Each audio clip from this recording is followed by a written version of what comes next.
shadow. You are follow in my pattern. I look. Hello and welcome to the Ladies' Room. I'm your host, Judy McDowell, and today I have with me my wonderful friend, Cindi Sansone Thanks for having me. Braff, who is a psychic medium and actually won Best Psychic of 2010 in the Long Island Press, which is an amazing feat. You got a big award. I thank my clients for that. Cindi has written this incredible book called Grant Me a Higher Love, How to Go from Relationship Hell to One That is Heaven Sent by Scaling the Ladder of Love. And it's quite an undertaking, and it's a wonderful, interesting, funny self-help book. So I'm glad you said funny, because if you read in between the lines, there is funny and humor in there. It is funny, yeah. Even the title, How to Go from the Relationship from Hell, was meant to be a little bit comedic, but point blank, we all have been through the hell, and how can we get to the heaven sent? And it is a big book, but it took me 4 years to write, and there's a lot about love in it, and a lot about love, and there's a lot of lessons. There's homework, there's meditations. Oh, sure. So it's even though it's a big book, it's a kind of a fast read, and you want to keep going back to those parts where you really like, oh yeah, that gets me. That's what I do. That's what I've been doing, and basically it was channeled to me over a period of 15 years, doing more than 8,000 tarot card readings. That certain patterns of behavior came up over and over again, and the universe was very kind when I wrote it, because say I had to write about commitment phobia, which I really didn't realize it was such a big problem. And for like a month, everyone landing on my doorstep would have a commitment issue. So the universe was saying, see, this is a pattern. So every single step in the book was 1 month, love and fear. The next time, errors in thinking that we're all making. So it became, I was like, wow, you're really guiding me. And by the time I finished it, I felt the patterns of behavior were so easy to see, it's almost frightening. For instance, one of the most illuminating patterns is that we always have to relive our parents' marriage. Yeah, the one we saw before the age of 5. Now, why would we do that if our parents had a bad marriage? It makes sense if they had a good marriage. Of course, we want to have our parents' marriage. Why are we doing bad marriages? Yeah, I don't think we have much choice in the matter, because children are like sponges, and by the time they're 2 years old, they've already absorbed those patterns of behavior. So that's unconscious behavior on our part as adults, and we need to weed those patterns out. And why we do it is we're sitting in judgment of our parents. We're 3 years old and we say, if I were married, I'd know how to fix my husband if he drank. If I were married, oh, my husband would never talk to me that way because I'd be so perfect. If I were married, I'd never argue about money. Meanwhile, what do you know about money? Right. So pretty much God says, okay, little wise guy, when you grow up, let's see how hard it is to make relationships work. So once we stop judging our parents because we become them, there's actually hope. And you'd be surprised how many people do not see they're reliving the pattern. I mean, it's 20 years reliving a pattern. And I look at them and I said, oh, your father cheated on your mother. You're cheating on your wife. You don't get there's a thing here? Yeah. And once they see it, they go, oh. So we're not seeing the obvious. So in this book, when you're reading it, it's really, why are we not seeing the obvious patterns? So that's one example. So basically, I'm really trying to get us to understand that not all love is created equal. That was the whole premise of the book. If we learned that when we were growing up, it would have saved us a lot of trouble. You know, it all starts out looking good. We don't go in thinking, oh, good, he's going to cheat on me. No, oh, good, he's going to rip my heart out. Usually we're in love, right? We're going thinking, this is it, this is the one, this is going to work. Love is blind. Love is blind. And so it all starts out looking like soulmate love. Yeah. We're intimate at first. We're healing. We share what went wrong in our life. And usually we're young. We're young, and it starts out looking good, and pretty soon the true colors start being revealed. Yeah. When we don't want to heal that much. So, you know, we have this little categories here. The ladder. The ladder of love. Now, the ladder of love is not a unique concept. Oh, you know, Plato had it and Socrates. They classified love according to common love, and heavenly love. They really did divide it. They had the tears of love. They really did. And when I was writing my book, I was channeled to read Plato's Symposium, which seemed like, oh, that's a really hard thing to do. So I sat there one night and said, I can't get through this. And pretty much what was channeled to me was look up the word symposium. And what it meant was a drinking party. Oh, so really? They said, go get a glass of wine and have a glass of wine and read us. Because these guys were pretty stoned out when they were writing about the ladder of love. And so after that I said, okay, so we're going to classify love. And instead of just common love, which I have down here, and heavenly love, there was a third category channeled to me. So we have what I call cellmates. Toxic love. We're chained together with our fears. I thought that was very funny, the cellmates as opposed to soulmates. Yeah. So we're really, it's bringing out the worst in us, but we didn't start out that way. It started out up here as soulmates. Soulmates love each other with their entire heart, soul, mind, and body. It's 4 parts. It brings out the best in us. Yeah. We heal our issues. We can't be mean. Why don't people want to stay as soulmates? Because you can't be mean. You have to really learn to say what you mean what you say without being mean about it. We haven't learned that. No, I mean, the old saying, you always hurt the one you love. It's really so interesting that you will lash out at your children or your husband and say things that you would never dream of saying to a friend. And that's the key. We have soulmate friends. You're my soulmate friend. I would never curse you out or be mean to you. Even if you did something that I didn't like, I would say, Judy, this and whatever. Right, we would talk about it. Yeah. Why do we think it's okay to curse out our lovers? I mean, that's the thing that we've learned wrong. Yeah. So that's a dysfunction that's been handed down for thousands of years. Yeah, and that's a trigger. That's the buttons that people push. Yeah. So here we go from soulmate down to cellmate. But what most love is right now is what I call the level 4 and 5, the sort of love-hate razor's edge mates. Sometimes I love you, sometimes I hate you. It's a real sitcom marriage. It's Marie and Frank Barone married 40 gazillion years, and Everybody Loves Raymond. Oh, okay. But they barely like each other. They don't grow up, they're immature, they're petty and juvenile. So if we stay at this level of love, it doesn't demand healing. If we stay at toxic love, there's no healing because we're angry. And when we're angry, we don't heal. It's an easy emotion. So if we can try to keep our love up here at soulmate, really talking, communicating, being intimate. But again, why don't we want to do that? If we have a soulmate love, we can't cheat. If we bring it down to toxic, well, she was mean to me today, so I cheated on her. Or he was mean to me, I'm going to go buy a new necklace. Right, so we can have addictions down here too. People don't want to really heal their addictions. You can't be an alcoholic and be a soulmate. You can't be a spendaholic. You have to be really a healed person. Yeah. So each and every day we have to work at that. And you know what was really brought to the front for me when I was writing the book is my own grandparents, 2 generations back, my Italian grandparents had an arranged marriage. Oh my goodness. That's only... And how old was your grandmother? My grandmother was 16. My grandfather was 26. Oh, wow. It was a tribally arranged thing. But tribally arranged marriages, people were polite to each other. You know, you came from a similar people, they were respectful. I never heard my grandmother ever speak with disrespect about my grandfather, nor my grandmother to my grandfather. It was very hidden. It was that covert anger that my parents' generation began to bring forth. When they chose their own lover, they didn't know what it was about, so they brought a lot that forth. Then my generation brought it forth. Now our children, they are such major commitment phobics, they can't even commit to the word relationships. No. It's booty calls, it's, you know, friends with benefits, it's hookups. Hooking up. And when they go Scary from soulmate business. to toxic love, they rage behind closed doors like we never did. There are nuclear explosions. My neighbors had a nuclear explosion, a young couple, about a week ago. It was so bad, I had to call the police. It really scared me. I thought he was going to kill her. Oh my goodness. So we're seeing, these are young people in their 20s. Yeah. Fighting in a way that we've never really fought. I mean, uglier than anyone's ever gotten. Hopefully that's the exception and not the rule. Well, I need to tell you, I have over 3,000 clients. I've done more than 10,000 readings. I'm seeing it, even nice people who are, you know, otherwise nice people are raging behind closed doors. They don't know how to communicate without yelling. No, without screaming, without cursing.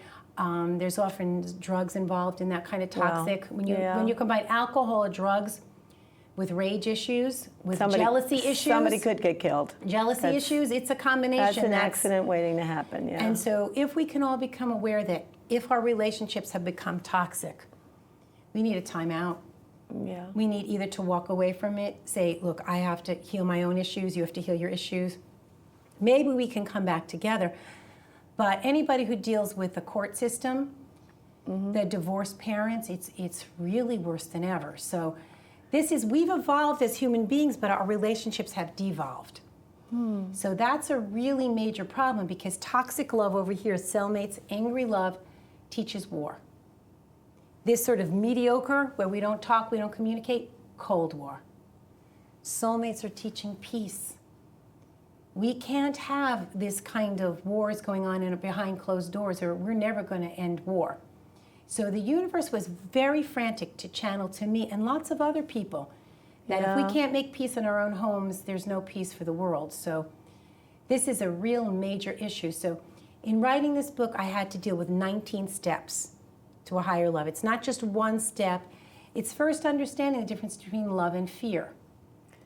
Yeah, and isn't there a lot of self-healing you have to do first? Oh, absolutely. It always seems like if you're 100% and the person that you love is 100%, then in a marriage you have 200%. But if one person's bringing 75% and the other person's really, really needy and bringing 50%, you don't even have 125% at that point, because the 50% is sucking away from the 75%. Absolutely. So you're down around 50% or below. It's the lowest common denominator then. Instead of 200% of like, wow, we can do this, we can do anything, we can conquer the world, we love each other. Right, and that's the whole thing. We're only responsible for our behavior. That's one of the premises of the book. I'm responsible for my behavior. Yep. If you curse me out, that doesn't give me the right to curse you out. When I do relationship coaching, I'm very, very particular that the people be nice to each other. They're not allowed to curse at each other. They're not allowed to attack. They have to take responsibility for their behavior. For instance, if I have a woman who says to me, my husband had an affair, she's really angry, and I'll look at her and I'll say, well, when was the last time you slept with your husband?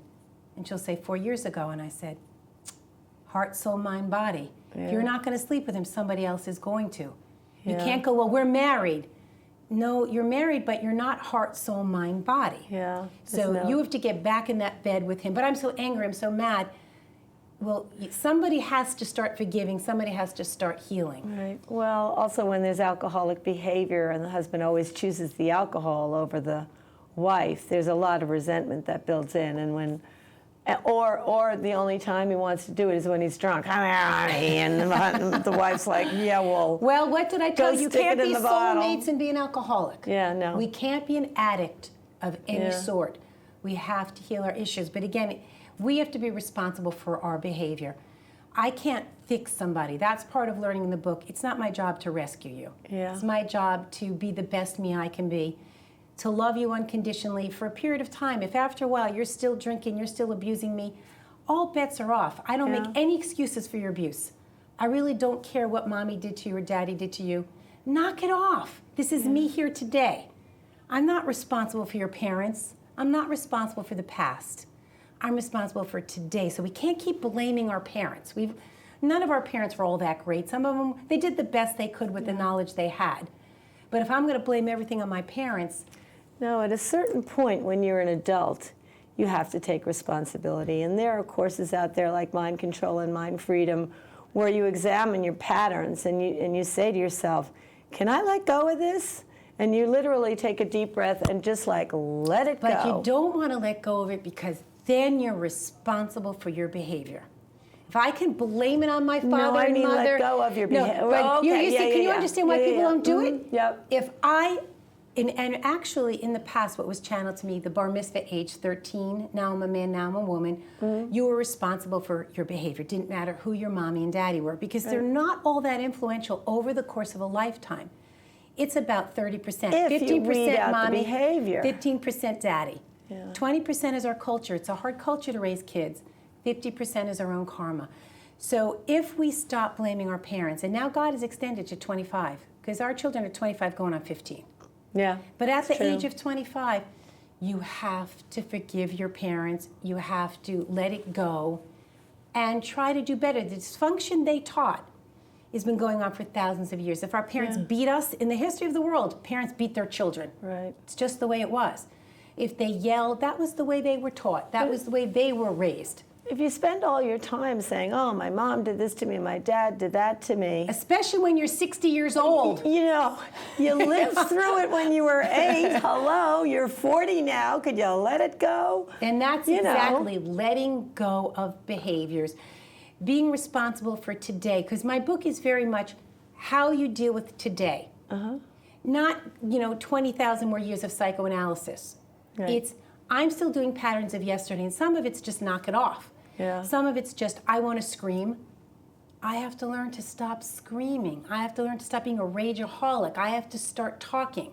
I have to learn better ways of dealing with my anger and my stress, and we're all stressed out. And I think it's really important to realize that you get what you think. And a lot of people, they're so caught up in circular thinking that they think, oh, well, when he gets home, I'm going to say this, and then he'll say that, and then I'll say this, and then he'll say that, and then I'll say this. And they go over it and over it and over it in their head. And those are the hooks that I have that in my book.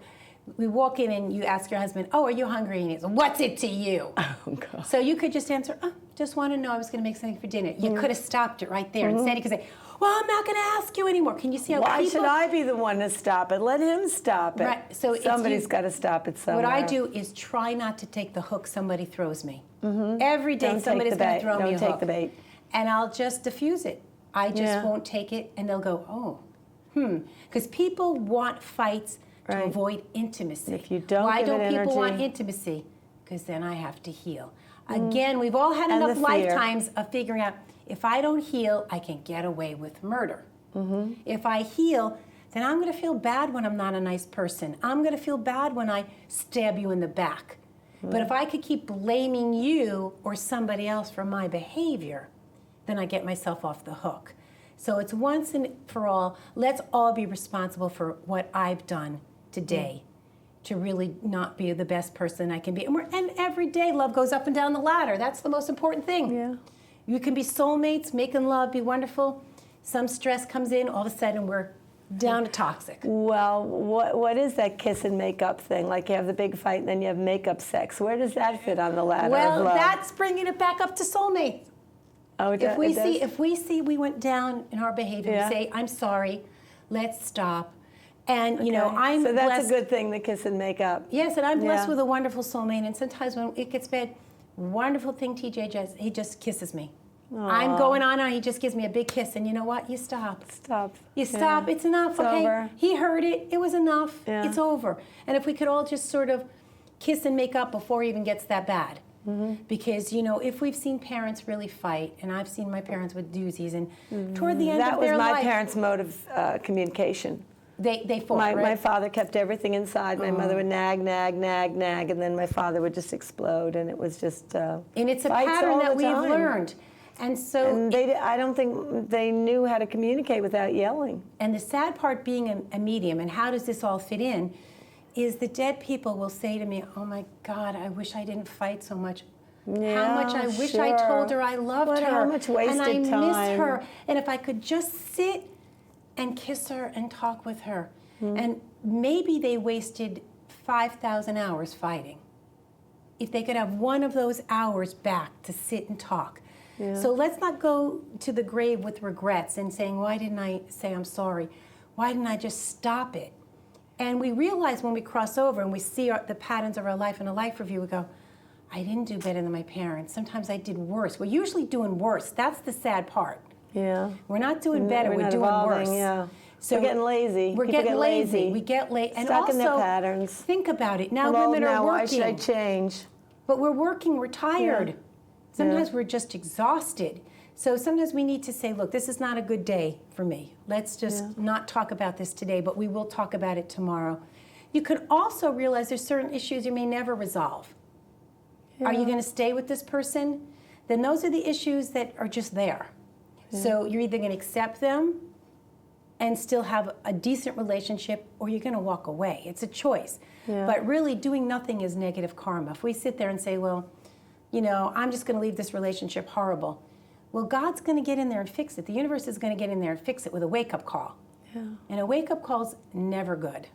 Oh. Could, Did you have a wake-up call that kicked off writing this book? How did you research this book, and what? The wake-up call really came one day when my daughter, Shauna, who didn't want to go to school. And she was 15, and I said, well, Shauna, come on, you got to go to school. And she looked at me as only our daughters can look at us, with such an insight into me. And she said, why, Mommy? So I could study hard, do everything right, grow up and do everything perfect, and grow up to hate my life like you hate yours.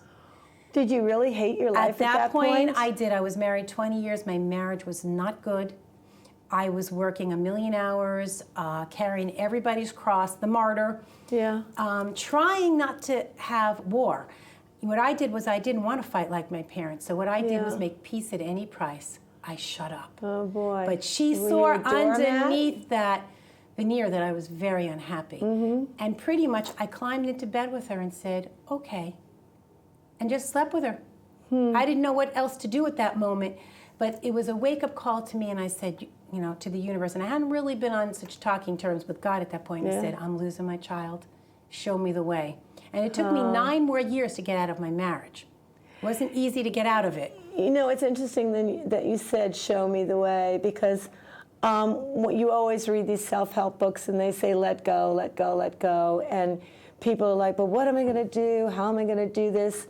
And really, all you really need to do, and you hear, stay in the present, all you have is the present. Really, all you need to know is what to do in that moment. In that moment, you got into bed with her. In that moment, you started reassessing your life. And at each point in time, the choice you make in the moment was the right one. Yes. Leads into all the other moments. Because there are what's called waking dreams. The universe shows you what you need to know if you're aware and awake. Show me the way, I'll walk in it. And you don't have to figure anything out. No, but you just know you're not on the right path. Yeah. And so over that 9-year period, there were certain lessons I had to learn. One of them is that most of us are loyal to a fault. We're loyal to people who don't deserve our loyalty. If you're not going to heal your issues, if I'm going to ask you something or tell you something that you're doing that's bothering me, for instance, marriage is a business arrangement. And if I'm carrying all that load, that's not 50-50 here. And I can't carry it for another 80 years. You have to grow up and make a living also. You have to, if you're not good with money, learn to be good. Because all of us are too loyal. And so I was loyal to someone who didn't necessarily deserve my loyalty. 2, I just kept thinking I'm going to fix it, and I couldn't fix it alone. And unfortunately, I think if I had learned this in the beginning of my marriage, I could have saved my marriage. But it was just too many years of, now I can't stay anymore. I know you were an entertainer, but were you also a writer at that point? I was a playwright. I was a playwright. And all of my plays dealt with 2 themes, love and war. And the last play that I wrote, called Phantom Pain, was more a war story than a love story. But it was a comedy too, right? No, not Phantom Pain. Okay. Phantom Pain was a serious drama about a woman who was staying loyal to a man who didn't deserve her loyalty, who wouldn't heal his addiction, who wouldn't heal his addictions, who was a Vietnam veteran, wouldn't heal. And so it was more a war story than a love story. So it all concerned this sort of toxic love, and she was actually given a soulmate love. And what I learned from that play, and later put in my book, is that if you're married, God knows if it's a good marriage. That's loving heart, soul, mind, and body. If it's just a bad business arrangement, sometimes the wake-up call will come in the form of God bringing a soulmate to someone, usually the person who's working hard to heal that marriage. And why would God bring love if you're already in love? Right, that's true. And that's a decision. Do I stay with my paper marriage, or I do go with the soulmate? And for most people who are loyal to a fault, who don't see evil, which means people lie to us and we don't see it. But also I would think there's a certain amount of fear there, because the new soulmate, the new love, is someone obviously, well, in some cases it is a person you've known for a long time and suddenly you realize that they love you. But a lot of times it's a new person. There's a lot of fear involved there, because you don't know if they're just having like a manic moment. Or it's going to be the beast that turns, the Beauty and the Beast story, not the beast turning into the prince that turns into the beast. But at least it might set you free. But again, maybe it's a transition soulmate to get us out of one bad relationship. God will sometimes bring us someone else till we stand on our own 2 feet. That's when the prince or princess comes, and we can stand on our own 2 feet. And we make no excuses for somebody's abuse. The first time someone talks to you in a disrespectful way, you say, that's not what I signed on for. Is this what we're going to go to? Because I'm out of here. Everyone and needs when we to can respect say that, everyone. and when we draw the boundaries, and when we apologize, we're all going to lose our temper. We're all going to have a bad day. But we say, I'm sorry, and we mean it. It's not, you know, my ex-husband learned to say, I'm sorry, I'm sorry, I'm sorry. And old souls were very forgiving. You know, you say you're sorry, I forgive you, but I'm sorry means I don't do it again. Doesn't mean I do it 1,000 more times. I just want to, before the show is over, mention this lovely artwork by Michael McDowell, who's having, he's having an opening at Oshawa Hall on April 24th, which may be before the show airs. But then the show is going to the gallery on North Main Street in Southampton, May 1st, May 8th, and May 15th. It's a solo show. You've seen his art on all of our shows, and he's a wonderful for purchase, artist. right? We can buy it. Sure, and he's great at doing commissions. If you've got a favorite photograph of your kids rolling on the lawn, or you're playing with your dog, or whatever, he can paint it for Michael you. did commission. Yeah, Wow. yeah. It's mostly a lot of his work is commission work. Yeah. Wow. So thank you, Michael McDowell, for another wonderful spring painting, walking with my cat named Dog. And thank you so much for having me on your show. I appreciate it. Well, we'll do this again, and you're a regular on the show. Yeah, but this was my show with you, so it was a little special. Yeah. Thank you. So anyway, thank you so much for joining us. And remember, ladies, live your life, and leave yourself lots of room. Room for fun, room for love, room to grow, and room to glow. And how about a little bit of healing? And room to heal. And room to communicate with that guy who's driving you crazy. Go girls. Everything